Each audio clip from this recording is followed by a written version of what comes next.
when you're milling, because of all that sawdust, make sure you check the air filter quite often. This will be probably really bunged up. It's only been 2 or 3 tries. Look at that, see?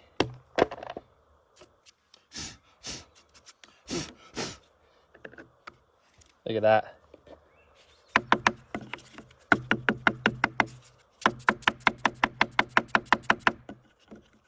If I was at the barn, I'd blow that out, but I can't.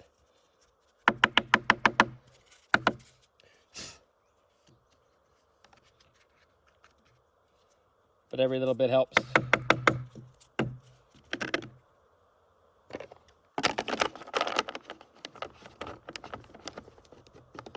Just clears it out. Just a good idea to check because sometimes it gets really bunged up.